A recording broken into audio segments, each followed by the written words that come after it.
America first! You heard that before? What? America first! America first! What the hell, man? Dude, America first! America first! To all of you, let me explain one damn thing. America, America, America. Dude, you understand? America, America, America. My point is America's first. America, America, America. What the hell, man? Globalists, no! Goblins, no! This is it. Everybody get ready! America first! America first! Get that through your head! Dude, America first! America first! You heard that before? What? America first! America first! Get that through your head! America first! America first!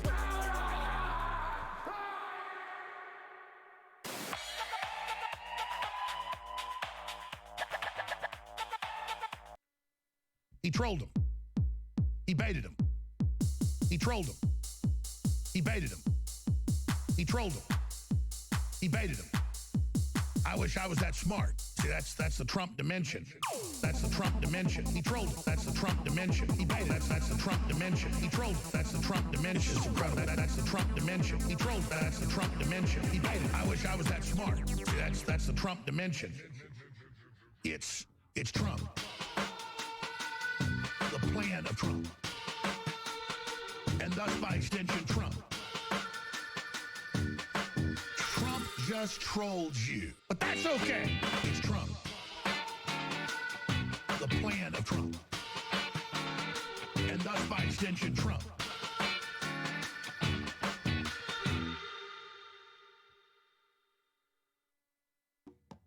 I don't want to see him kissing goblins, ingratiating goblins, in bed with a goblin. I don't want to see him kissing goblins, succubus with goblins, ingratiating goblins, in bed with a goblin. I don't want to see him kissing goblins,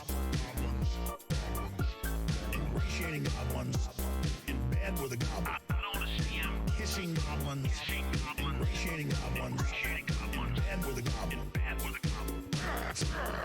Dump it. Charging into a goblin's nest, some goblin vomit and slop and blood on it. Especially up to his ankles. Trump charging into a goblin's nest, some goblin vomit and slop. Goblin vomit and slop. I'm not expecting him to not get dirty slop. Kissing goblins, ingratiating goblins, succubus with goblins, in bed with a goblin. Kissing goblins, ingratiating goblins. I just want to catch him in bed with a goblin, in bed with a goblin, in bed with a goblin, in bed with a goblin. I just want to catch him in bed with a goblin, bed with a goblin, in bed with a goblin.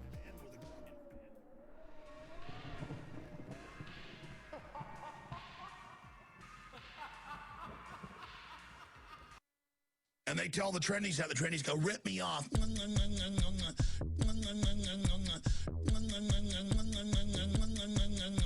Get into it.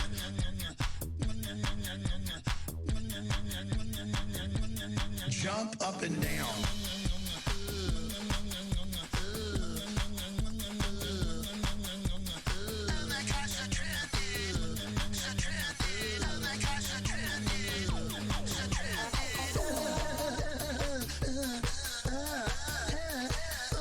And Angelina Jolie going,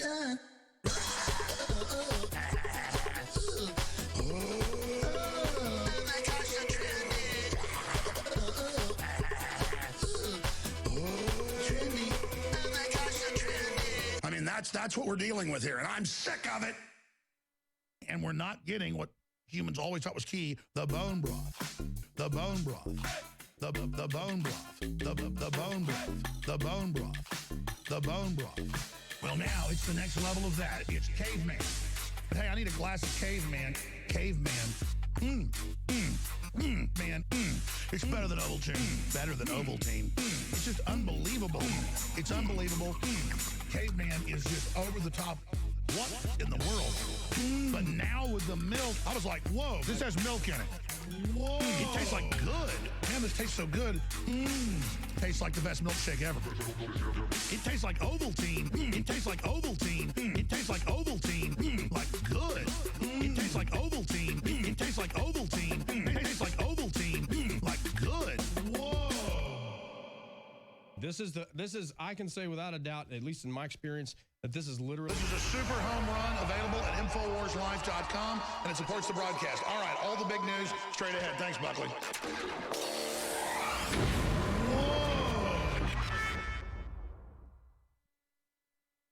You die! Murder! Government documents! And I walk out, and everybody goes, Elvis!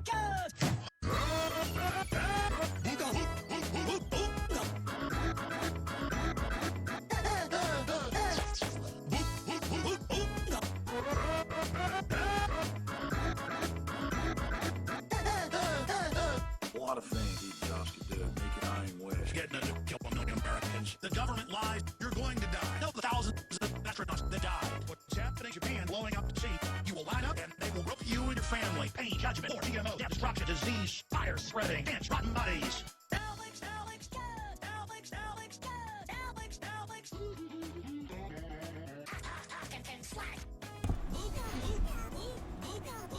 Hello everyone and welcome to Tinfoil Tuesday! I hope you're all doing well on this Tuesday evening. Citisaurus, thanks for subscribing for 4 months. Citisaurus, thanks for 300 bits, says almost halfway to our sub, baby. Colston with 30 says, if Peter loses his kids, just imagine how worse off he'll be. Conspiracy theorists who lose their kids never end up well. Hopefully he'll be officially irredeemable. Oh god. We'll see how that all goes. Citisaurus says, these Alex Jones songs make me want to dance, which is unfortunate because despite 10 years of ballet, I'm a terrible dancer.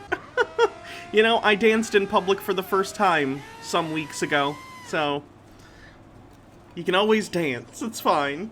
Hydrate. You're gonna live in a tank and be tied into this virtual world. R. Wester V, thanks for subscribing for 11 months. We're at 18% of level 2 hype train. Every level of the hype train, I put on more tinfoil armor.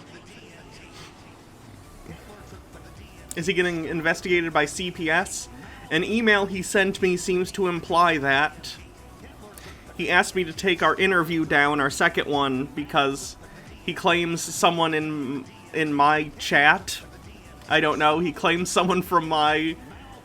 what he presumes to be from my audience reported him, and I don't know how he would know someone reported him unless he was made known that he is being investigated. So, I guess you probably shouldn't admit on camera on the internet that you drive while high with your kids in the car, or that you refuse to get them medical care.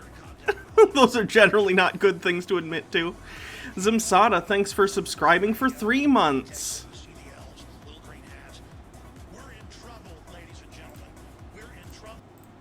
Come on over here.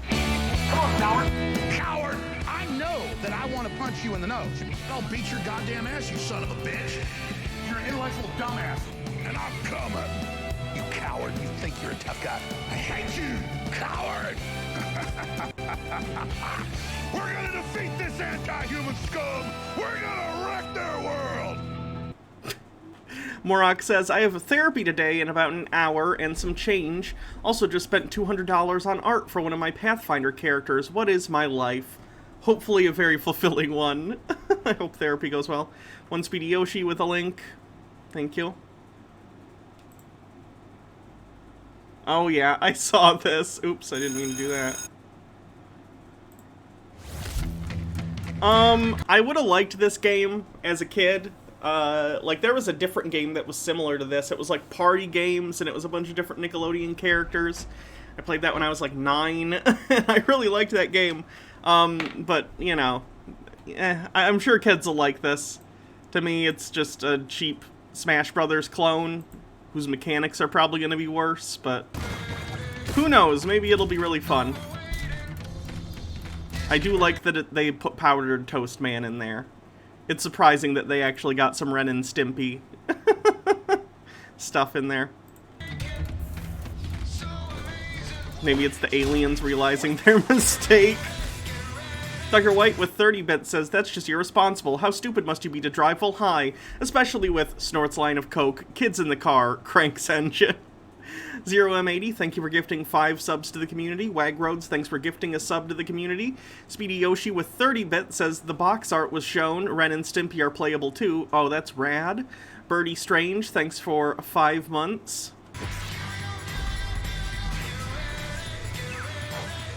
Wait, WandaVision got 23 Emmy nominations?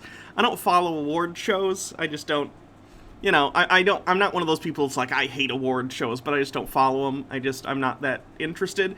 With the exception of the Oscars, sometimes I'll check out Oscar-nominated films, at least the ones that get good word of mouth. But, like, I don't usually follow the Emmys. That's interesting. Wagroad says, thanks to the community for their support the last few months. Yes, this community is awesome. Lily Love Stuff says, oh shit, we're doing Elvis truthing today? Not gonna lie, I'm on the side that Elvis faked his death and went to Argentina. Oh boy. Well, I hope you enjoyed today's show then.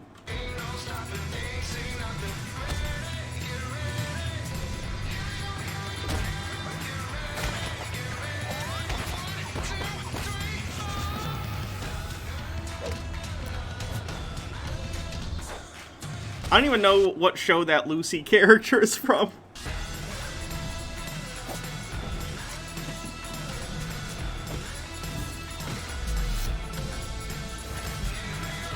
Reptar's a weird one.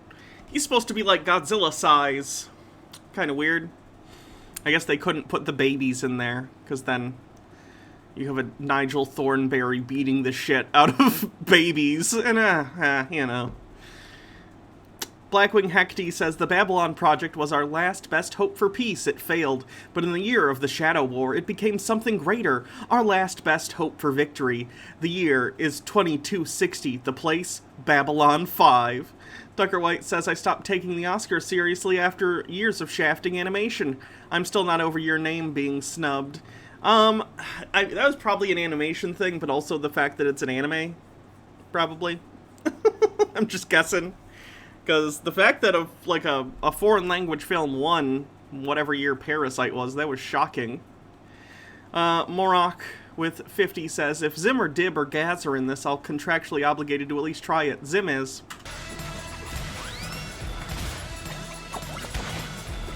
Yeah, see?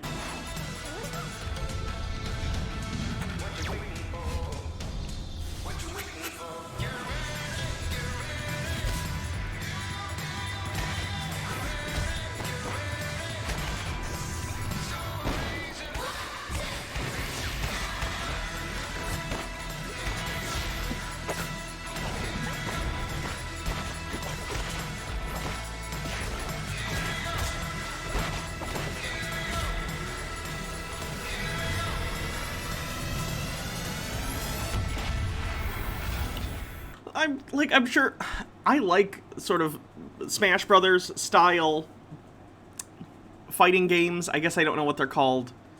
There's got to be a specific name for that subgenre of fighting game where it's like a brawler type game where your goal is not necessarily to get people's hit points down, but to like throw them off the stage or whatever. Smash Brothers style, you get it. I like those games. I wish there were more competent versions of that. I'm just so used to Smash Brothers, which has pretty solid mechanics. I feel like this is just going to feel like a shitty version of that, even though the roster of characters is cool. But I'll wait for reviews. If it's ever on sale, I might pick it up for like $20 or something. Kirthan says, I've been expressly or excessively social for the past 3 days, and I'm very proud of myself. But I'm happy to finally have some downtime to watch the stream. Well, I'm glad. We're at 124% of level 5. Sweet. Tea with Goblins with 50 bits says, good morning to Plague City. Hopefully you're all doing well. Tinfoil time. Robert Morley says, hello Hannah, your Bit Sugar Daddy hype train conductor is here with 5,000 bits, which brought us over. Thank you. Appreciate it. Speedy Yoshi says, I still can't believe Oblina is a thing they allowed. She's literally just a dildo with lips and eyes. Every cylinder is not a dildo. Things can be like is this a dildo just because it has like a shaft? You fucking sicko. What is wrong with you? Is this a dildo because it's you can't, everything that's that shape is not a dildo. It's not a dildo. All right. Let's get dressed for Tinfoil Tuesday.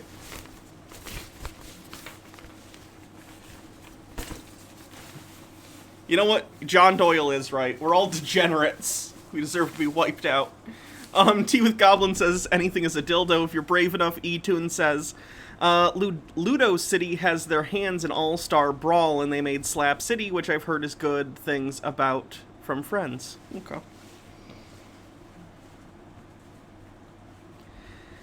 Why can't I find the armhole? Armhole. Where is the armhole? Where is the armhole? I found the hole. I did it. Blackwing Hecty with 30 bits. Strumboy for Wi-Fi says, everything is a dildo with the magic of friendship. Stone Corbell says, I opened the stream and the first thing I hear is this a dildo because of the shaft? Ducker White says, I'm tempted to take that bit, cut it out, and make you say everything is jump cut a dildo. Dr. Gamble, thanks for subscribing for 13 months, says lucky number 13. Wait, what does it mean? Puts tinfoil hat on and gets tarot cards are alt wrong anon. Thanks for subscribing for 3 months, says hi Hannah, love your new avatar. Thank you. Alright, where's all my... I'm losing more and more tinfoil shit every episode. Where's my headband?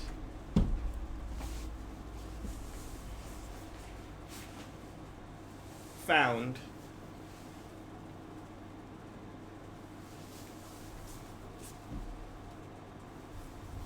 Where's my other glove?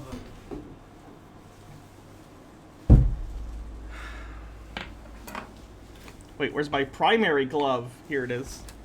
I don't know where my other glove went still. Or Michael Jacksoning.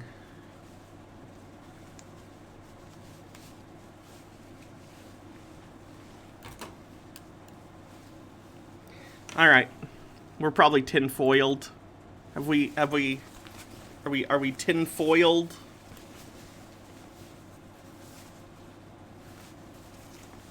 There we go. It's a little better, I think. It's a clip from Wicker Man. Tell us what man represents in his purest form. Phallic symbol, phallic symbol. Yes. Phallic symbol, phallic symbol. School's really changed since I was a kid.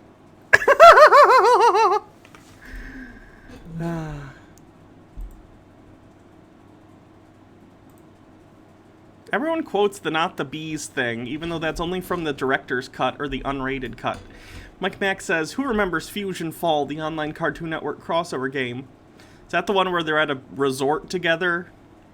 Because that's what I remember. My heart's big. It's got hot blood going through it fast. I like to eat. I like to have children. The king of conspiracy fuels his media empire through selling dietary supplements. We are being poisoned. Our fertility is being targeted, and it's dropping across the Western world. Ladies and gentlemen, Anthroplex is the newest edition in InfoWarsLife.com.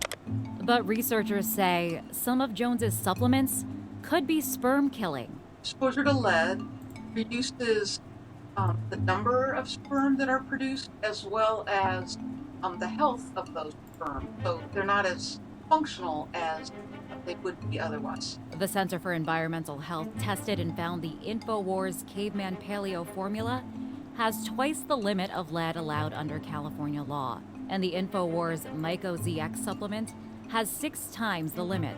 The center has issued a 60-day notice to Infowars, warning of a lawsuit if it fails to recall the products or put a clear warning on them that they contain lead.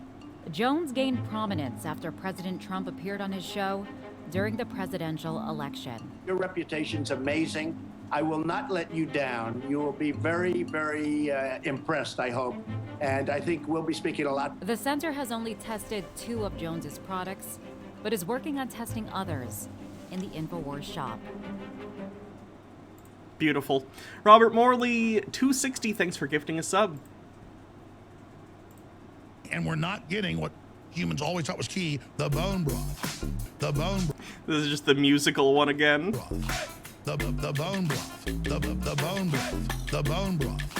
The bone broth. Well, now it's the next level of that. It's caveman. Hey, I need a glass of caveman. Caveman. Man, it's better than Ovaltine. Better than Ovaltine. It's just unbelievable. It's unbelievable. Caveman is just over the top.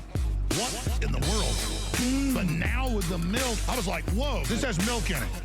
Whoa. It tastes like good.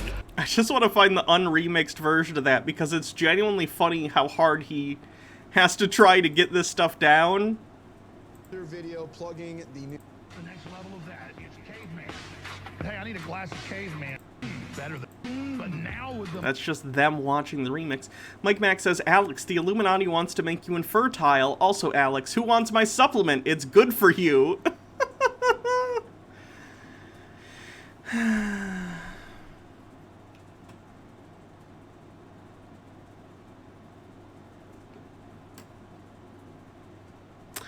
Anyway.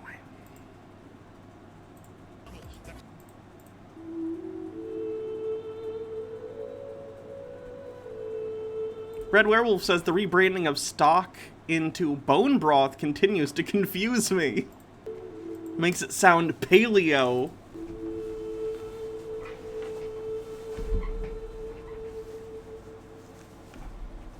God, I've tried so hard.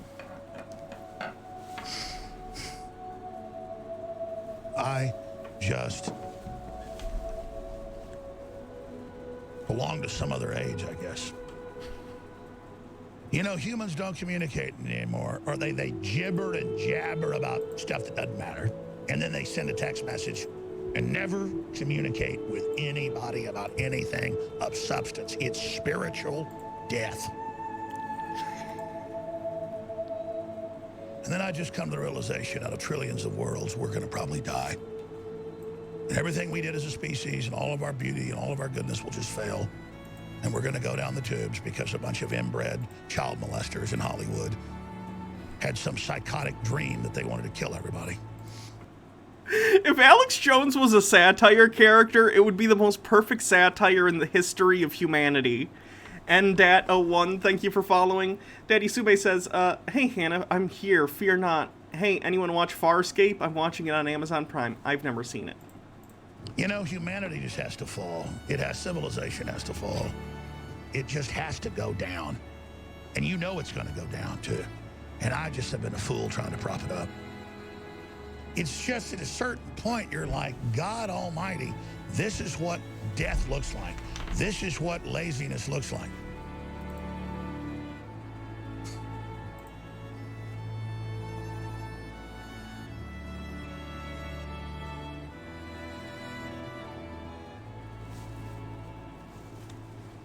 No one has the instinct or the will to execute anything real. They only execute failure. I want to be loved by CNN, even though I don't watch it. We have total illegal censorship going on. We have them bragging about it. We have them dead to rights. No one will attack. No one wants to do it. Never took action when all the tools were right there in our hands because we weren't meant to. We couldn't do it. We didn't want it.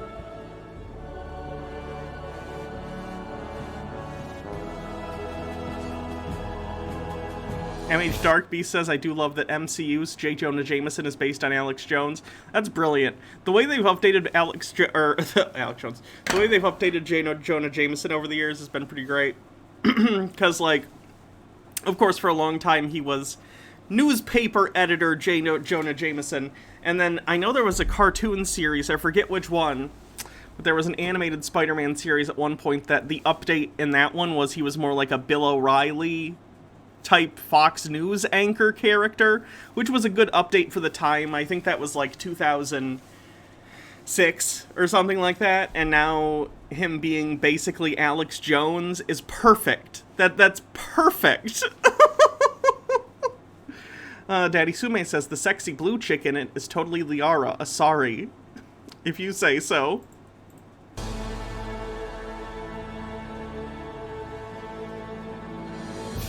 I give my children fish oil every day. They love it. It's really good for them.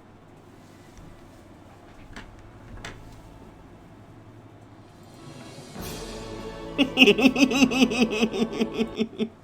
son of a bitch. You piece of shit. You fucking goddamn fucker. Listen, fuckhead, you have fucking crossed the line. Get that through your goddamn fucking head. Stop pushing your shit.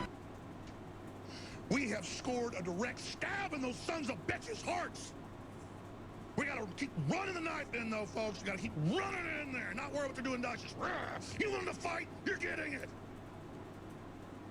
You wanted to overrun us and poison us and take our families and kill us? You will die, not us. If you're a new listener, just type in Pentagon tested gay bomb on Iraq. They considered, no, they didn't consider using it. They've used it on our troops. In Vietnam, they'd sprayed PCP on the troops, Jacob's Ladder. You think Jacob's Ladder was a film. It was not a documentary, Alex. Did I know Fuentes has a show on Alex Jones's Infowars? I've heard. These days, I try to hit the gym if I can, like 5 times a Ooh, he had to, like, chew it. I don't like that. CP, some horse tranquilizer, something. They got stuff that'll whack your brain permanently. Brain chips in the troops. They give the troops special vaccines that are really nanotech that already re-engineer their brains. Yeah, there it is, the gay bomb. Look it up for yourself. I mean, this is what they're... What do you think tap water is? It's a gay bomb, baby. Gay bomb emote when... And I'm not saying people didn't naturally have homosexual feelings. I'm not even getting into it, quite frankly. I mean, give me a break. You think I am like, oh, shocked by it, so I'm up here bashing it because I don't like gay people? I don't like them putting chemicals in the water that turn the friggin' frogs gay. Do you understand that? Serious crap. I'm sick of being social engineered. It's not funny.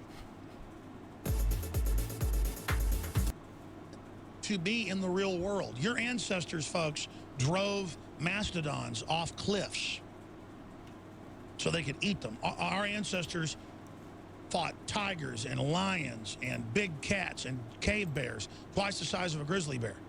Humans with spears and rocks would go and kill big bears. Bears ran from humans. Polar bears ran from humans. Everything roared. And humans could look up and see the stars and invent systems to track them. And Christina, thank you for following. And literature and art and everything. And look what we've been turned into. Donald Trump shit his fucking pants at the fucking moment of truth and shit all over everybody. That's my first approximation. I'm not in a fucking cult for Donald Trump. Fuck him. Fuck his family. Fuck all these people. God fucking damn it, man. What the fuck? Is there nobody fucking pure in this goddamn fucking world? See, now I'm fucking pissed right now. Syria fought Al-Qaeda, they fought ISIS, they fought it all. And now you got Mattis and fucking all these people shitting all over us. Shit. From end to end. All over. And the goddamn fucking liberal fascists censoring us everywhere the last 2 days. We had an emergency fucking 36-hour broadcast. Fuck you. You fucking goddamn degenerate fucks. And fucking Mueller and fucking Comey and fuck you. See, I comment Fallen says, who falls for this shit? Not the brightest people.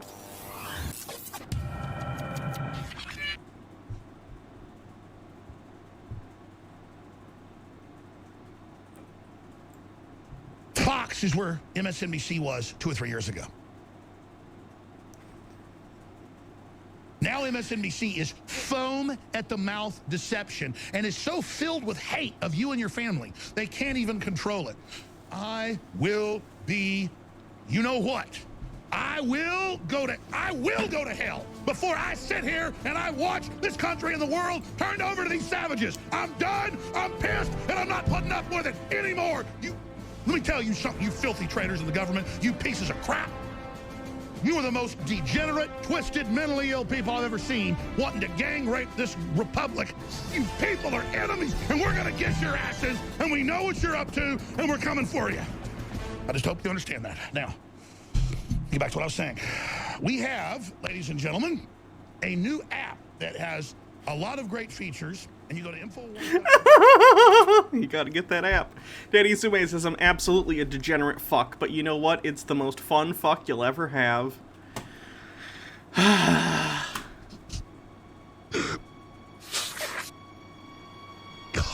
these people are so evil. Why can't America wake up and beat them? Donald Trump's not perfect, but he doesn't want to hurt you and your family. Hillary and Obama want to make you poor and pathetic. We have all their white papers. They hate you. They hate prosperity. They hate God. They hate children. And goddamn them to hell. We're going to find the lever to beat these people, and they're going to be beat. Look at her shark face. Have to look at her with that demon face. That's a frickin' demon. We're going to have President Linda Blair, people, and I'm not going to go along with it.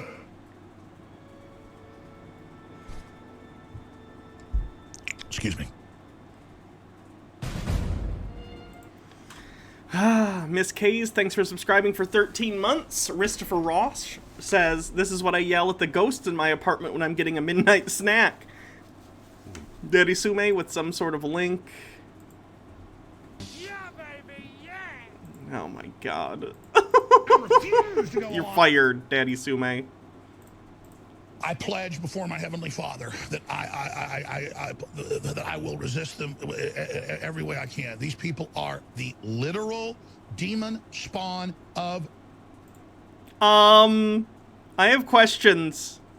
Tante Portas, thank you for following. The pit of hell. Look at him. And you know what? He is better than you if you keep letting him run your life. He runs your kids. He runs the schools. He runs the bank. I miss Tucker White's bits. Jesus Christ, I keep doing that. Thank you for reminding me. How far back are these? Jesus. Hold on. Let me go to the queue.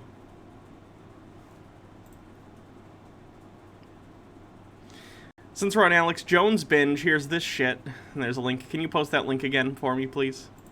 This guy, this spirit, this smiling, leering devil that thinks you can't see what he is. He is your enemy. Period. All the narcissistic, devil-worshipping filth. I see you, enemy. I see you, enemy. Enemy. Enemy. You are my enemy. And I swear total resistance to you with everything I've got. Disingenuous, fake, false, broke back, twisted, a defiler, a betrayer, a backstabber, a devil! I'm more seeing why he hired Nick Fuentes now. I didn't realize he'd gotten so... Nazi? You will pay. Jesus Christ. Oh, shit. I refuse to go along with this, and I'd see through all of your lies, Barack Obama. Thinly veiled anti-Semitism? Oh, it's not even that thinly veiled. You know, I'll allow it. It's enough that I'm sure if you called him anti-Semitic, he'd be like, I'm not anti-Semitic. So, sure. Thinly veiled anti-Semitism. God, what else do we have? We have the deep state, because all the shit he's been mentioning. Forced sterilization, population control as a motive. He mentioned Satanism for Hillary Clinton. So we have deep state, population control as a motive, satanic, child abuse, and anti-Semitism. Gay agenda. You're right, he did talk about the gay bomb. He talked about gay bomb. That'll be gay agenda. You right. You right. Tea with Goblin says, when I'm feeling down and lacking confidence, I just remember that Alex Jones thinks that I'm apparently an all-powerful demonic degenerate with all the power to bring down American society, and I feel so much better. Alex Jones believes in me, and I believe in all of you. It's a nice message. Obama, you wicked, wicked devil!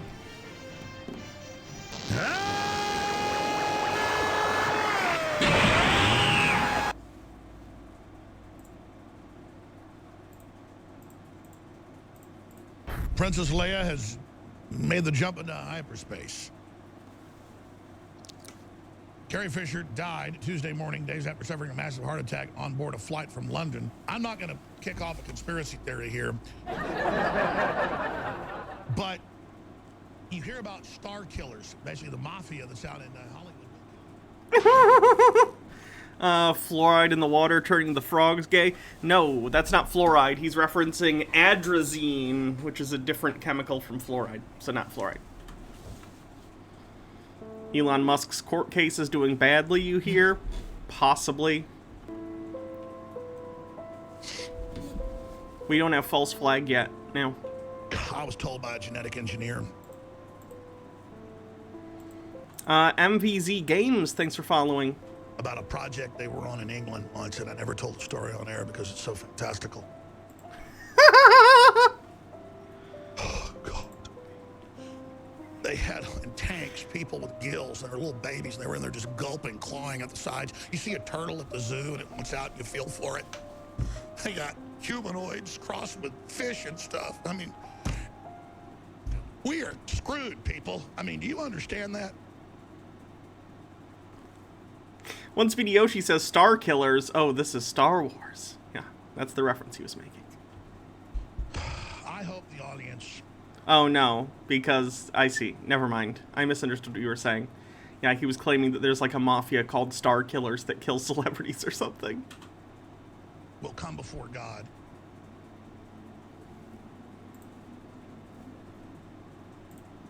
If you're a Christian, pray with me that a hedge of protection be put up around Donald J. Trump and all of us that are fighting for truth and justice, and that all of the enemy's plans be turned against him, and that we be given discernment and providence to overcome the enemy. Sky Comet Fallen says, Pog, I want a mermaid baby. I don't think you do. I think that'd be more trouble than it's worth. H-Paired says, are they turning the frickin' fish children gay? And that we thank God for Donald Trump. This is 100% real. The energy level is just rising to an absolute cacophony, a crescendo, a finale, a coup de grace.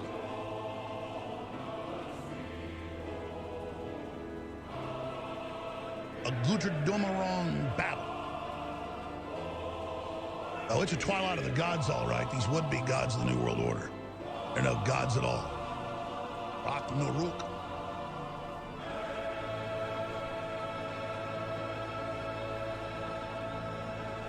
Trump's gonna launch a TV network after this. I'm a pioneer. I'm an explorer. I'm a human, and I'm coming. I'm animated. I'm alive. My heart's big. It's got hot blood going through it fast. I like to fight, too. I like to eat. I like to have children. I'm here. I got a life force. This is a human. This is what we look like. This is what we act like. This is what everybody was like before us. This is what I am. I'm a throwback. I'm here. I've got the fire of human liberty. I'm setting fires everywhere, and humans are turning on everywhere. Look, here's the thing. Fine. Listen, I'm gonna be honest with you. I'm kind of retarded. Jesus Christ. Tucker White says, I just need Baja to come in here and rant, drink a Baja Blast so we can skip to a science video that infuriates her. No. Nick says, what the fruck? Don't say it like that, Alex. And then, how much do I think he actually believes? I think Alex Jones believes about 75% of what he says. And the rest is him putting on... Come on over here. Come on, coward. Putting on a show for profit. There's an element of grift to Alex Jones for sure. In my opinion. Obviously.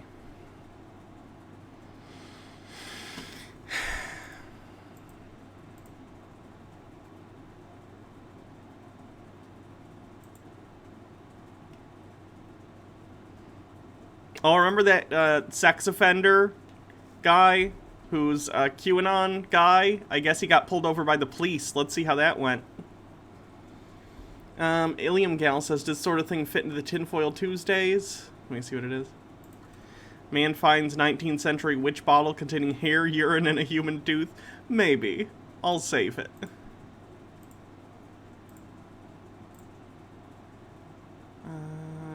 Conspiracy. Okay. Clear Cat says he's just a broken clock. Speedy Yoshi says the day Joe Rogan podcast ends will be a day of celebration. Daddy Sume says, how about a deposition? Hannah Jones gets interrogated. Oh, that might be fun. Mr. Jones, I'm going to hand you a copy of what I have marked as Exhibit 4. You ever seen that before?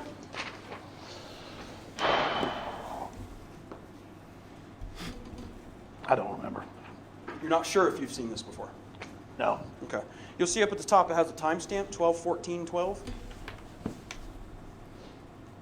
Yes. You know that's the date of Sandy Hook, right? I don't know. You don't know that? What, is that the date? It is. It is, Mr. Jones. You will admit, I mean, you've done mocking imitations of Sandy Hook parents crying, correct? No. He has. I've seen them. I want to play you a video clip, 2, from September 24th, 2014, and November 11th, 2016. Will you play the video clip called Crying? And then you've got parents laughing, going, and then they walk over to the camera and go, I mean, not just one, but a bunch of parents doing this. Then we see footage of one of the reported fathers of the victims, Robbie Parker, doing classic acting training where he's laughing and joking, and they say, hey, we're live. And he goes, oh. And maybe that's Nick says, I don't remember. I don't recall. I got no memory of anything at all. real. I'm sure it is. Yeah, can't get much clearer than that, can ya? You realize now, you were mocking the difficult emotional reactions of people who provably lost their children. No, I was not mocking. I was showing what people were questioning. It was not to mock the parents. It was showing why people were questioning. It's you that is projecting mocking onto it. I was showing what he did. Starting into 2015, you learned that a Sandy Hook parent named Leonard Posner was behind a group called Honor Network.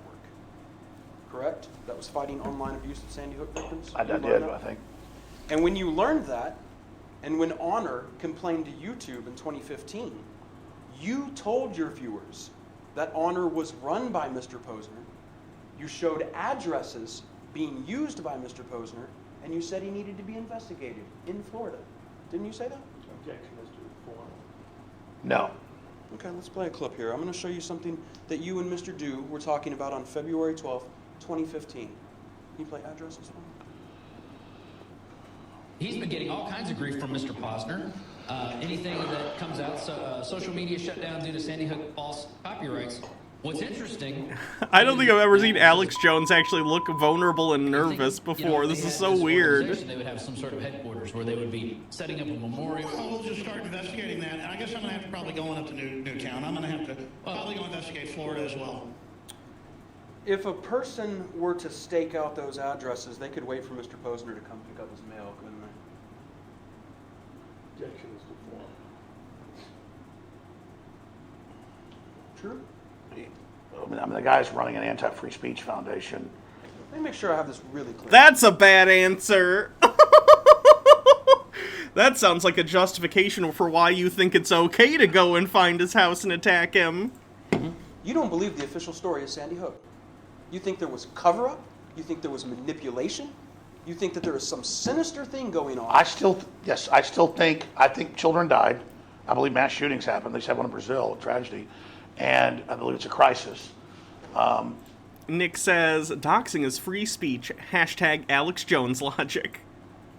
And I go back to the point of all gun owners being collectively blamed. Then it's traumatic, and so people go and they find anomalies. And then I've kind of retrospectively gone back and seen how I did believe that stuff. And then I go back and I've now studied more, actually, the real anomalies. And it's just the school system and government trying to cover its rear end from liability. And so there definitely has been there's been a cover-up of the events. And I think there's a lot of evidence showing there could have been a second shooter. There is the helicopter footage of the man in the woods. Jesus Christ. Thrash Mio says Branson went to space before Musk. Worth. I'm annoyed by the current private sector space race shit, but whatever. Good. Let the hate flow through you.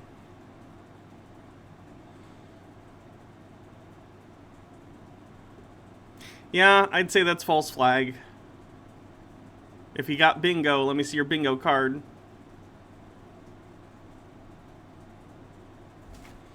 Poorly aged stuff tweet.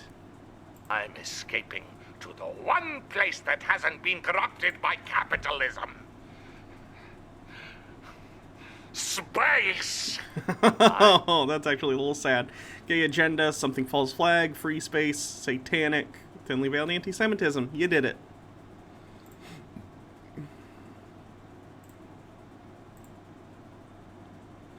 Okay, I'll write your name down for a gift sub. Give me 1 sec to put it in my Word document. That was a quick bingo. Alex Jones pulls out the big cards. The big cards, the big guns. When it comes to...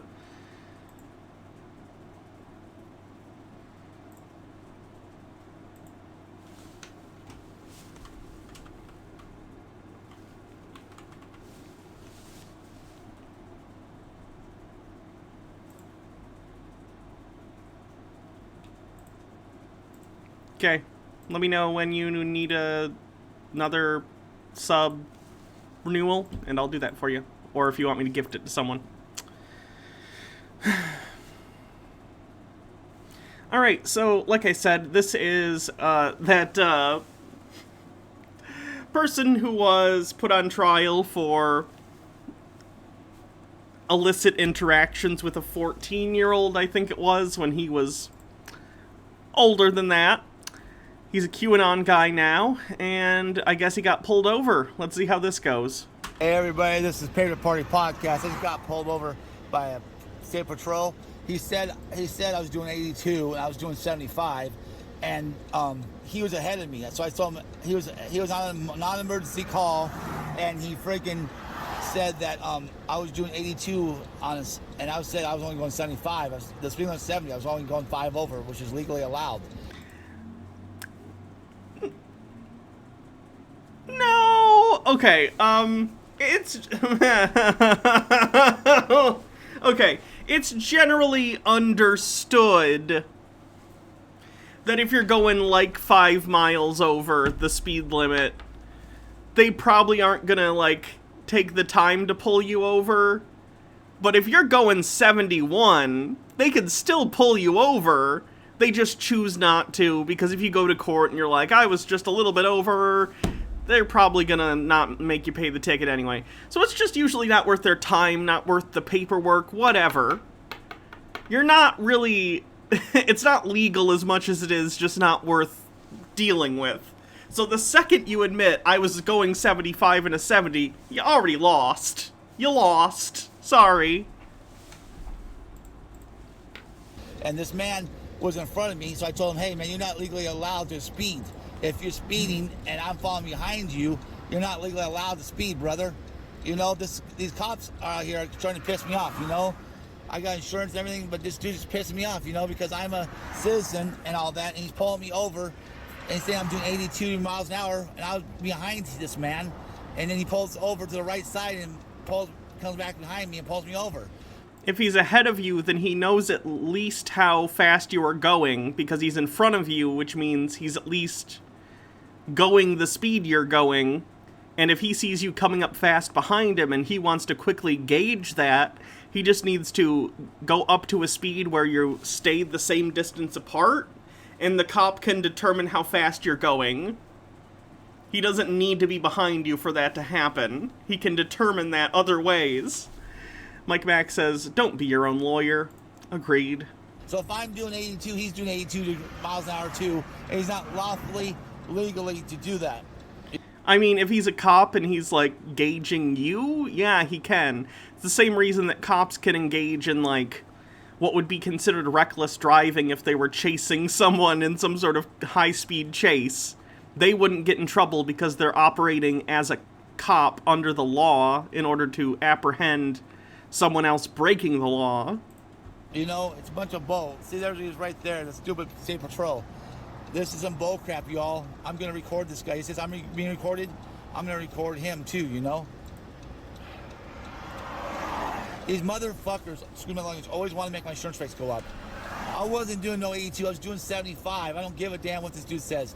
And he was in front of me and he pulled back behind me and stuff. And he's speeding in front of me on a non-emergency call. This is total illegal. This is entrapment. He cannot be speeding in front of me. Is this the guy who said World War III had started? Yes, same guy. And leading me down the road at a higher speed. He's not allowed. He says he's allowed to go faster than the speed limit on a non-emergency call. Which is a lie, because one time before, a few years ago, I got pulled over because I was following a guy behind him going towards Seattle. He was doing 80 and I was right behind him, and he pulled me over in an unmarked car, and I said, "Hey man, I don't know, I was following right behind you," and he didn't give me a ticket. He said, "Well, no, don't speed and all this." But these officers can... Okay, that cop probably just let you off. That doesn't mean what they were doing was illegal. It just means they gave you a warning. Like, I've been pulled over once in my entire life. I was, I think, 16 years old. I must have just turned 17. Because it was like my birthday, and for my birthday, I bought myself a birthday gift, and it was a new cell phone. So I was really excited to get home and, you know, transfer all my stuff to the new phone. I was 17, and I, like, sped on the way home. Similar to this guy, actually. I was going, like, 5 over or something like that, because I had the same misconception that you could do that because my dad had effectively told me that, and I guess I misunderstood, or he misunderstood and communicated it. I don't know. That, like, oh, you can go like 5 over and it's fine, when in reality it's just dependent upon if the cop wants to be nice to you or not. This cop probably saw a 16, 17-year-old in the car and was like, well, they're speeding, I'm going to teach them a lesson. The cop pulled me over, we had a discussion, and they gave me a warning, which was very nice of him. I appreciate that. And I haven't been pulled over since then. What was the point of this story that I was telling? I don't remember. My point is he just shouldn't bitch about this. He should just deal with it and recognize that, yeah, just because you got let off once doesn't mean they're required to do that every time. You don't think numbers are his specialty considering his rap sheet? That's a good one. This is entrapment. These officers cannot... That's not what entrapment means. Morok says, my parents always have said, yeah, you can go 5 over because your speedometer might be calibrated a little off. Yeah, and I think typically they'll give you a little bit of wiggle room on that for that reason, just because if you take it to court, you could probably argue something like that, but they can still pull you over and give you a ticket. These officers cannot pull you over when they're going 82 miles an hour for a non-emergency. I know the law. No, you don't. Did you know the law when you sent sexually explicit messages to that 14-year-old? I was doing 75 miles an hour.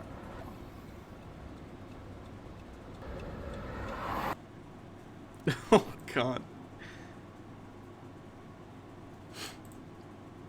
There's part 2. Yeah, this Paid to Party podcast, I got pulled over. This guy says doing 82 and I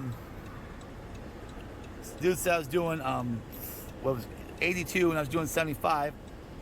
And he was going in front of me, and he was speeding in front of me on a non-emergency call. And he says he can do that crap. He can't do that. He can't do that, you know? This is back the blue. The blue want to be backed, but who gives a fuck about us? These people are out of control, man. Okay, so you understand. I back the blue as long as they're harassing other people and not me. One Speedy Yoshi says, usually cops will give you that leeway. Is it bad that my mind kept going to unless you're black? No, you're not wrong.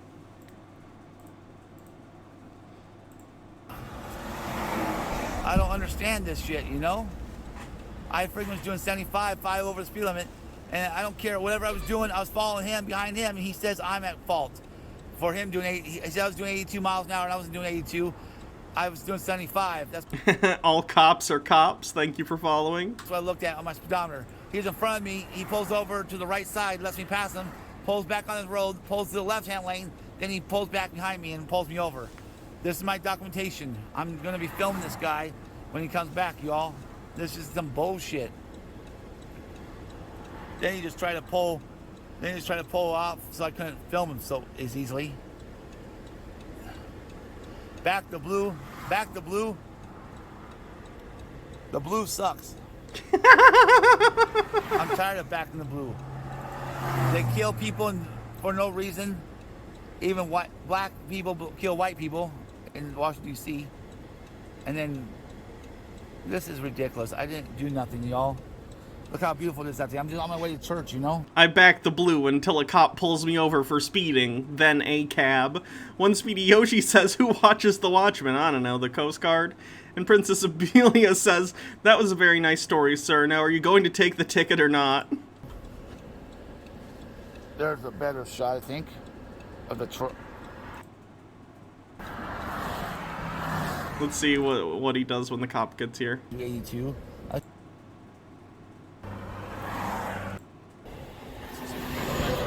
Sir, I want to talk to you real quick. I'm recording, so you know. Mike Mack says, this reminds me of the Everyone Hates Chris, where Rachel went to court for a speeding ticket and the cop's speed radar was off. That's been a trope in a couple things I've seen. Infraction for the speed. You have some options to respawn. I wasn't doing 82. You were doing 82. If I was behind you, sir, I'm going to let you know. Can you no. Extra decision to find amount is listed here. On the backside will be the court address. It is Yakima County. I know. Directly next to it is their phone number. Can you do me a favor? Can you do me a favor? Can you listen to me, sir? Can you listen to me, sir? You were going. Don't argue with the cops. Get a lawyer. Go to court. Deal with it there. Arguing with the cop is not going to help you. Don't do it. 82 miles an hour, you're doing illegal. You cannot go 82 miles an hour. If I'm doing 82, I was right behind you. You're doing 82 then too. So you cannot. The cop's face is just, you know. Legally do that because I did that test a few years ago. I was going towards Ellensburg. I was an undercover cop. I knew he was an undercover cop. He was doing 80 miles an hour. I was right behind him. He pulled me over. I said, dude, you can't give me a ticket because you're doing 80, and if I'm doing 80 right behind you, that's illegal. You were on an emergency call. I'll see you in court. Mr. N.R. Dawson, I'll see you in court. And I will be filing a lawsuit against you.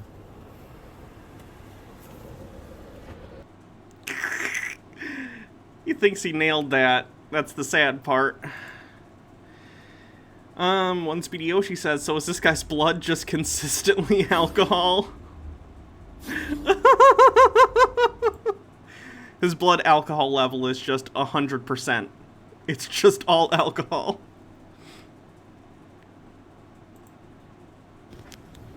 We'll get to the Elvis thing soon, by the way.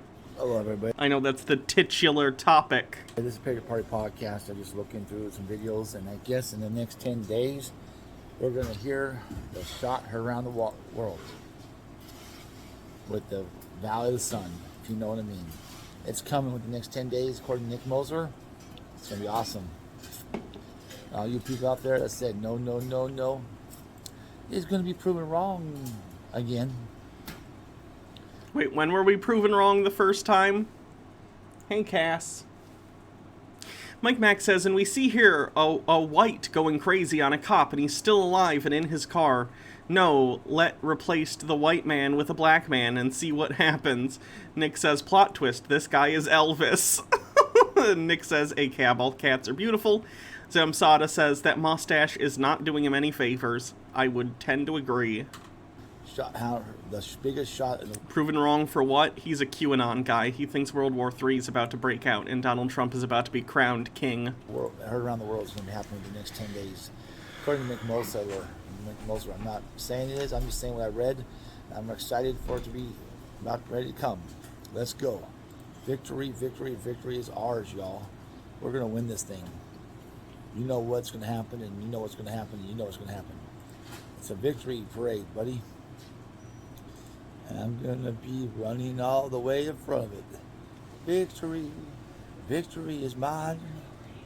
Well, hey, a shot around the world, according to Nick Mercer, is gonna happen in the next 10 days. Go to his page and I'll give him all the credit. It's happening. It's coming. You can't stop. I feel like we're looking at a picture of Peter in like 15 years after his kids get taken away from him and his wife leaves him. You can't stop what's coming. The victory is ours, says the Lord. Talk to you soon. Bye-bye. Does he have subscribers? He has 174 on this channel, but it's all people like me, basically, who watch him out of morbid curiosity.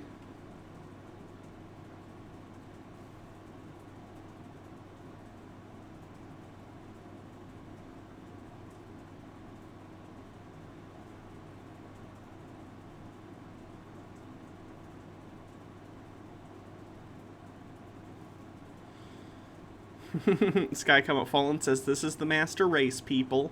And Nick says, so speaking of QAnon, an asshole challenging one of my state senators in the Republican primary is a QAnoner, and he's getting turned on by his own cult. QAnon-loving pastor running for Congress accused of Satanism by QAnon. He's also been accused of child sex trafficking after posting a photo of his own daughter at a campaign event. Yikes.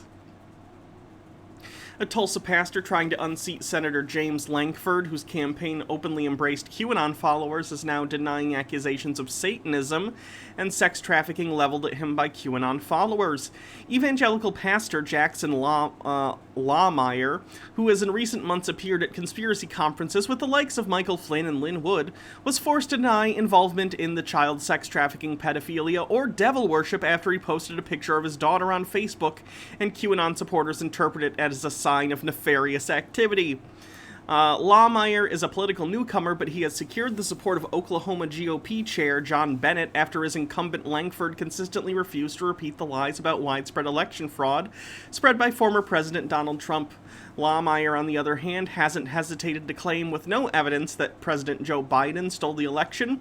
This week on his Facebook page, Lawmeyer once again claimed that former Vice President Mike Pence's decision to certify the Electoral College votes on January 6th made him a traitor. Our state is full of rhinos, and primary among them is a guy named James Lankford. He's a rhino of the highest order. He knows it, I know it, and you know it. And we have to replace James Lankford, because if we don't replace him in this election cycle, he's going to be in office like Jim Inhofe for the next 30-something years, because right now, Lankford has shown his true colors. We've seen things that most of us intrinsically knew, but he exposed himself because of the last year, 2020, and then what's happened this year. James Lankford flip-flopped from November to January. It was embarrassing to watch. He apologized for questioning election fraud, which all of you know just as well as I do. There was tremendous election fraud. You see, here in Oklahoma, we have 77 counties. Fucking yikes. Lawmeyer has not openly signaled support for QAnon conspiracy theories, unlike many other GOP candidates, but he has embraced some of the leading figures of the QAnon cult. He has sought and secured the endorsement of Flynn and Wood, both of whom are held in high esteem by QAnon followers. Bennett's endorsement is seen as another signal that embracing conspiracy theories is no longer fatal to a successful run for Congress. Lawmeyer has appeared on stage at a number of conspiracy conferences organized by Tulsa businessman Clay Clark in recent months and is scheduled to appear at several more in the coming months. But last week, Lawmeyer was confronted by the reality of what the QAnon conspiracy movement is all about. After posting a picture of his daughter with him on the camping trail, he was accused of being a Satanist and taking part in child sex trafficking. It was a harmless post, but there's an individual out there who has been spreading things about me that are not true, such as I am a creation worshipper, a New World Order globalist, and more nonsensical stuff. Last week I posted a picture of Eva out on the camping trail with me, and she was so proud of her red shoes because it matched the colors of the Lawmeyer for Senate gear. Oh, the red shoes. That's got to be part of the reason why. The red shoes are a big signal to these people. Kirthan with 100 bits becomes a stream boss. Drew Dania, thank you for subscribing with Prime. And Peter apparently has a new vid. Oh god, when did he post this? July 12th. Oh god damn it. We gotta watch it. Anyway, it was a harmless post, but there's an individual out there who has been spreading things about me that are not true, such as I am a creation where blah blah blah. Person has also been spreading the narrative that I'm involved in child sex trafficking. Jesus. Stupid. Speedy Yoshi says we gotta watch it. Actually, we don't. We really don't, Hannah. Have some self-control. Months ago! Oh, no! Peter, no! Peter, no! Uh-oh. Uh-oh, Peter. Are you okay? So Peter is back. I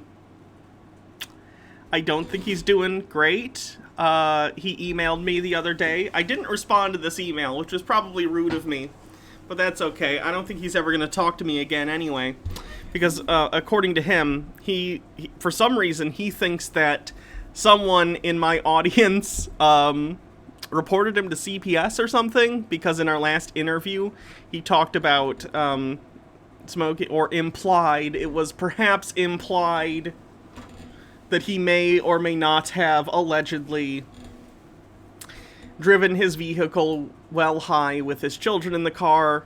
He also made claims that he never takes his kids to the hospital or gets them medical care, etc., etc. So anyway, Peter emailed me and was like, hey, someone contacted CPS. I don't know how he knows that. I don't know if he was paid a visit or given a call or a letter or anything. But I guess that's happening, and he asked me to take down that interview because he thinks it's incriminating to him. I'm not going to take down that interview. What Peter says is his own responsibility, not mine. So anyway, this is, I guess, his first video he's put out since then. Let's see how he's doing. Months ago, the mainstream media was writing articles about me, a little YouTuber with 36,000 YouTube subscribers, saying I was a conspiracy theorist. Now, the mainstream media is saying that I am correct. Before 2022. Oh. Oh, he's doing really badly. Uh-oh. Something has to be done. What is happening in Arizona is such a... I'm gonna get through his intro thing. Defense. He of all the diamonds, or of all what's show his wants the story. Why? I'll tell you why. Because Team Trump has seized control of Fox News. And before you say that's crazy, I have very good proof of it, which... Oh, no. Oh, God. Oh, no. Oh, Peter. Peter. My friend. No. This is not the way. Giga Sam says, I guess this is Peter's way of consuming mainstream media without feeling guilty. Jeff Millard says, holy fucking shit, he's not coming back. Yeah. I'm about to show you. Guys, the show has just started. Trump's been playing defense this whole time. Just defense. He hasn't landed a single blow. And in the last 2 weeks, he's landed 2 big blows on the deep state. When Trump goes on the offensive, that means the deep state has run out of ammo, they've run out of energy, and the show is about to get exciting. So for all the people who've been making fun of me, especially the Democrats, get ready for your mind to be blown. I'm ready, Peter. 74Quinn74 says, this actually makes me sad. We all had hope. I know.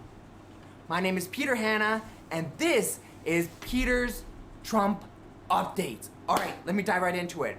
Please subscribe to this Rumble channel and my YouTube channels, both of them in the description below, because I'm the only person that is showing you the bigger picture, the big moves that the deep states are doing right now, the big moves that Team Trump is doing right now. No one else is showing you the bigger picture all the way down, showing these big chess moves. So let me show you exactly what's happened.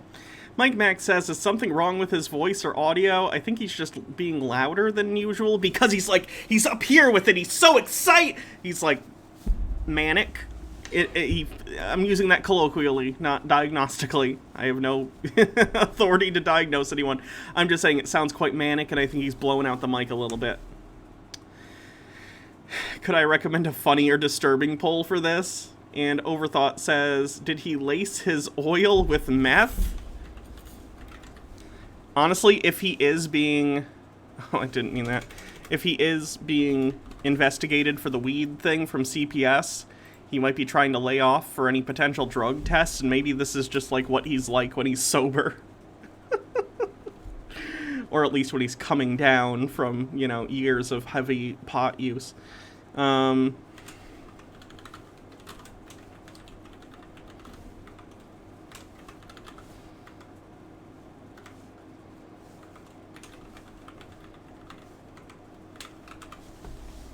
Alright, here's a poll. Answer the poll.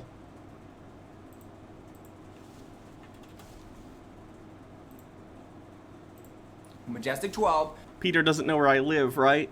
No. My favorite source said that... Did Peter take up Mike Pillow's preferred substance? Team Trump administration officials have seized control of Fox News. And some people believe me. Thank you. Some people did it. Well, there was enough evidence of it. Now there is. What's the evidence? Well, Tucker, who's on Fox News, the brainwashing network, has revealed to everyone that it's a fact that Biden cheated because he couldn't get enough votes. Yep. Tucker has strongly implied that it's a fact that Biden is not legally president because he And if I cheated. trust anyone, it's... Ugh. If I trust anyone, it's Tucker Carlson. Kirthan says, I'm not saying I know anything. All I'm saying is CPS does know about the pot use and driving high. Okay. Hold up. Isn't Fox News controlled by the mainstream fake news media, the Illuminati, the cabal? Oh yeah, he seems way more aggressive than usual. This is horrifying. I'm very concerned for his children and wife. Pulp Free Fiction says Peter is getting investigated by CPS for his videos and he's just leaning into it. It seems like he cares more about this more than his family. I know, right? Ugh. Here's this video if anyone wants it. Yikes. Ball, and isn't the biggest lie the most important lie right now? The one about the election. Yes. So the most important thing that the mainstream media cannot do right now is expose the lie about the election and that Trump won. Why? Because if the mainstream media shows everyone that the election was rigged and Biden cheated and enough people wake up to it, they're gonna take their country back. And when that happens, guess what happens to the CEO of Fox News and all the mainstream media and all the people who committed treason? They're gonna go to trial and they're gonna get a death penalty. So let's dive right into it. First, I'm gonna show you little bits of clips of Tucker's segment. Then I'm gonna talk about it. Then I'm gonna show you a little bit of what we expect from the Mockingbird media, which is that they repeat talking points. And then I'm gonna show you what Tucker is supposed to be saying, which is what Rachel Maddow is saying. Tucker is saying Biden cheated, Trump should be president. Basically, he's implying that. Rachel Maddow is saying, oh, it's Illuminati conspiracy theory, they're crazy. Why is Tucker and Maddow, why aren't they in agreement? I get that they're different news networks for the Democrats and Republicans, but Tucker should not be revealing the big lie. He should not be showing people that Biden cheated. Not to this extent. Let me show you the clips. But it wasn't just the way that votes He is wrapping himself in circles. So he recognizes the partisan nature of these networks, but he still thinks that they're controlled by some central authority. Therefore, he's confused when Tucker Carlson espouses conspiratorial talking points, because he shouldn't be doing that because he's controlled by the cabal. So instead of recognizing that there is no cabal and really it's just different political entities working in their own best interests, he has to decide that, oh, it must be that Trump and the aliens have secretly taken control of Fox News. He can't Occam's razor this because Occam's razor would completely destroy his worldview. That's so sad. counted or the voting machines that shook people's faith in our democracy. It was the preceding 4 years and the way our ruling class behaved during those 4 years. Yesterday, an historian and podcaster called Daryl Cooper rigged. I'm skipping past the Tucker shit because I do not care about Tucker Carlson. Talks about how it's a fact that there's a regime, as he calls it, that has... A regime. Dr. Gamble says, these guys view truth as JavaScript views string comparisons. Sorry, CA joke, but I couldn't resist. Yeah, I don't get it. Come out of the shadow to attack Trump, aka the deep state, the cabal, the Illuminati. He says that's a fact. That is a fact. He says it's a fact, and he agrees with a person who also says it's a fact. On top of that, he just talked about election fraud twice. And what did he say? He said, basically implying strongly, directly but indirectly, but really directly, that because... Killjoy says, does Peter understand that even if Biden cheated, the Electoral College voted and it was certified? That's the real election. It's been over since January 6th. Again, this is not a thing, and we shouldn't coddle him, but there's literally nothing to do at this point. There are so many layers of delusion going on with Peter, I wouldn't even begin to broach that subject before dealing with a whole myriad of other deeper issues that's the cause of this stuff. They changed the rules because of mail-in voting and COVID and all that, because they changed the rules illegally because of Biden's lack of enthusiasm, his enthusiasm gap, that was cheating. And if they hadn't done that, Biden would have lost. So literally, Tucker's agreeing that... Fox had to argue in court, nobody would believe Tucker. I remember that. Tucker Carlson defense.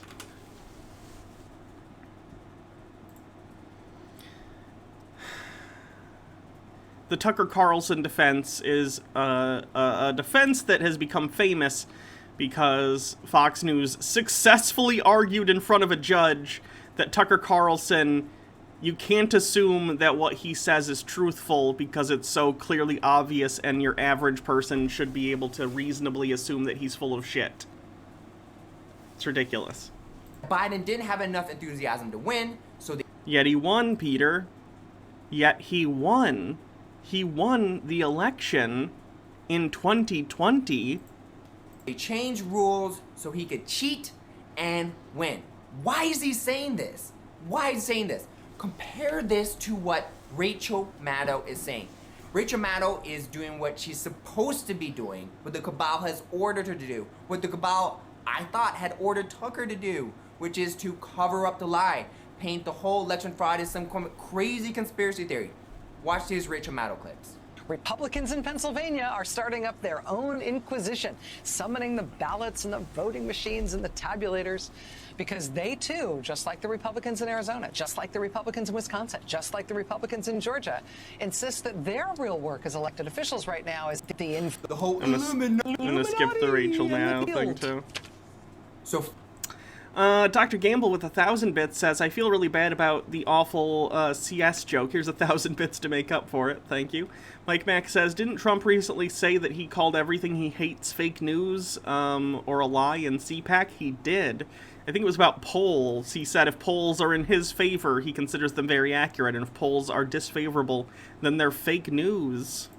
First, Rachel Maddow is making fun of the whole Illuminati conspiracy theory. Oh. Yes, because it's funny. Also, Illuminati on the bingo card.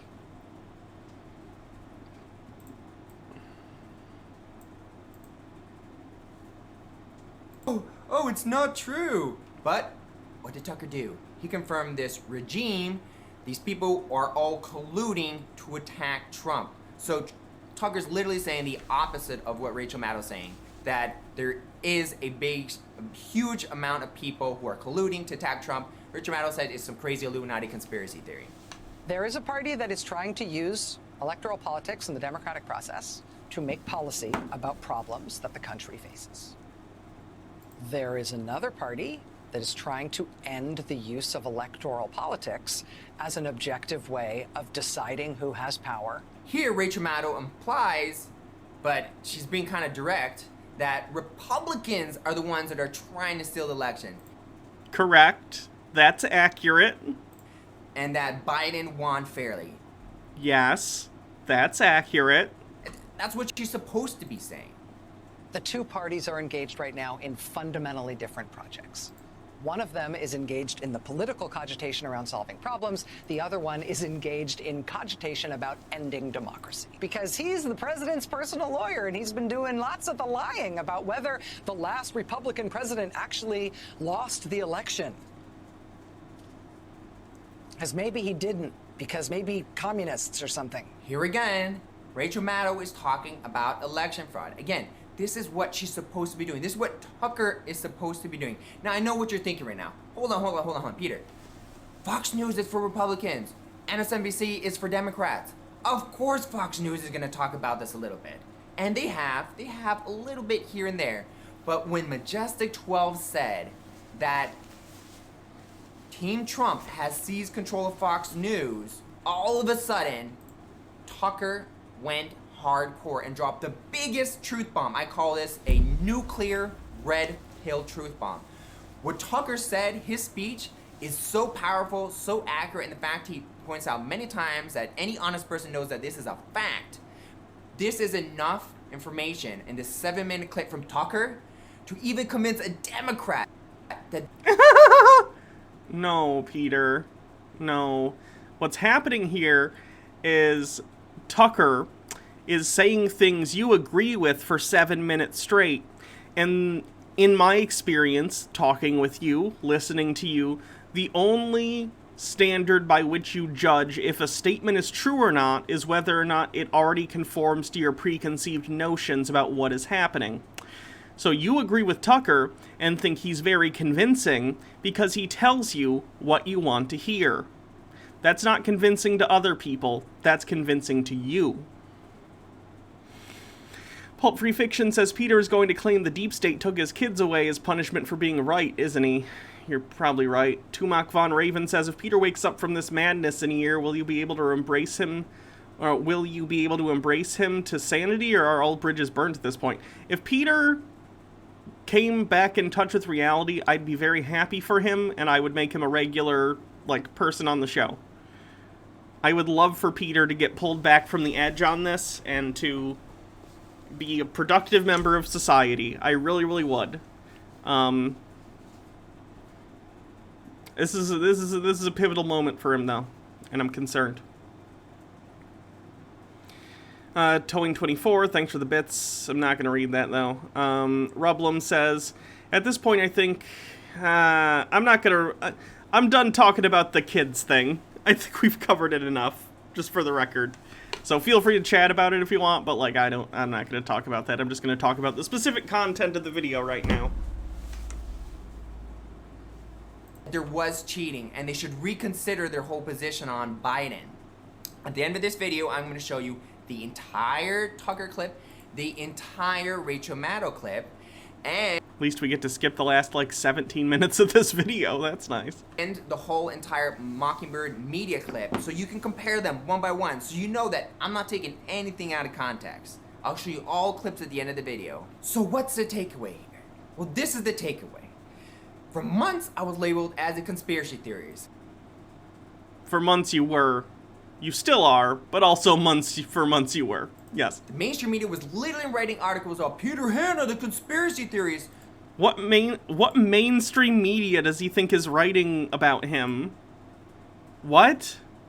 Oh yeah, he sounds very hysterical right now. The little YouTuber, 36,000 viewers, that was getting 250,000 views on some of my videos, obviously I was a big enough threat that they had to debunk me. But now, suddenly, a part of the mainstream media, which shouldn't be doing this, is confirming what I've been saying for a long time. For all the people who are like, oh, Trump has given up on us. He's dumb. He's a sinner. He lost. He's given up. We're all gonna die. Some people, and I don't want to make fun of them, were having panic attacks because they thought Trump had given up and we lost. But what have we seen? Let's see here. What has Trump done recently? Princess Amelia says, does he mean you qualify as mainstream media now? Congratulations, Hannah, you made it. Did it. Morok says, sorry for off topic, I just discovered a feat in the Pathfinder homebrew that my table uses that allows me to duct tape 2 double-barreled shotguns together and wield it as a single weapon. That's -8 to hit for 8d6 damage to a single target once per turn. The negative is big, but the damage, though. Blackwing Hecate says, does he think you're part of the mainstream media? I don't know. I don't even know who else has covered him that he'd be saying that. Filed a lawsuit against Twitter, Facebook, YouTube. And we went over those lawsuits that Trump is filing, and they're hilarious. I'd highly recommend... There's some other people on YouTube or Twitter, or rather Twitch, sorry, who are actual lawyers and know what the fuck they're talking about. Obviously, I do not. Sorry, I'm trying to find their channel. Because I watched their channel in order to... Or rather, his channel in order to... I believe Quest Authority is the name. He went over the Trump lawsuits, and it was pretty entertaining and informative. So, Google, by the way. I don't think Legal made a video yet. I'm sure he will, but he just has higher production value, so it normally takes him about a week to get videos out. And guess what? This is a big, big blow. Now, on top of that, you have Team Trump seizing control of Fox News and dropping nuclear red pill truth bombs. Another big blow. So 2 big punches in the last 2 weeks. Nuclear red pill truth bomb emote. I think in the last week, these 2 big punches by Team Trump. Now, why is this important? Again, I focus on the big chess moves of the deep state, the big chess moves by Team Trump. And let me tell you what's been going on from a bigger perspective, from a higher perspective. No, not a video on Peter, on the lawsuits that Trump filed that Peter mentioned. The red pill is blue now. From a strategic perspective, according to chess analysis, I guess you could say, Trump, for the last 5 or 6 years, has been 100% on the defense. You think because he's been talking, that he's been on the offense? Hell no. Exactly which of his... Peter sounds a little hoarse. Like he's been yelling or something. Is it just me? Like he sounds like his voice is very strained. Reports, the Durham report, did he reveal? Did he reveal what's on Hunter Biden's laptop? Did he reveal what's on Hillary Clinton's emails? No. How many pieces of ammunition of data, how many big bombshell reports, how many, the DNI report, how many of them has he released so far? None. None. So the fact is, Trump has not gone on the offensive yet, until now. Trump, for the last... He was the president for 4 years and he never went on the offense? That seems weird. 5-6 years has been 100% defensive. The deep state isn't attacking. Boom, boom, boom, boom, boom. He's just dodge, dodge, dodge. Talk a little dodge, dodge, dodge, dodge.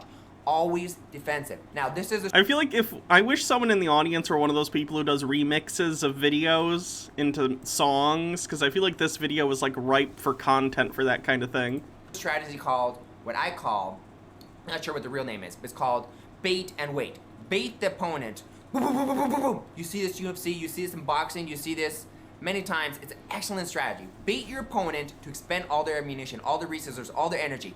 The deep state's like, boom, boom, boom, boom, boom, boom, boom. Everything they can to attack Trump. And what's Trump doing? Dodge, dodge, dodge, defense, dodge, dodge, dodge, defense. Has Trump landed a big blow on the deep state yet? Hell no. So now what? Well, as you can see with what's going on in the audit in Arizona. Oh, we're going to release it in May. We're going to release it in April. We're going to release it in June, in July, in August, maybe September. They've been teasing a release of the Arizona audit for a long time, and the reason they haven't released it, people have been asking, you said it would be released on this date. Well, they told me it was going to be released on this date, but they didn't because they're fainting. I've talked about this before. Oh, God. Peter, they haven't released it because they didn't find any fraud, because there wasn't any. You're being lied to, Peter. Q did the same thing, fainting. Oh, something's gonna happen this day. Something's gonna happen this day. Bait the deep state. Bait the deep state. Deep state has run out of ammunition. Run out of ammunition. The biggest false flag they can do is... What was the result of this disturbing, funny, or both poll? Both won, with disturbing in second place and funny being third. Is a false flag in Miami with the building falling? Yeah, that was a false flag. Because no, it wasn't. Did we already have false flag on the bingo card? I think we did. I'm just double checking. No, we didn't. Okay, false flag.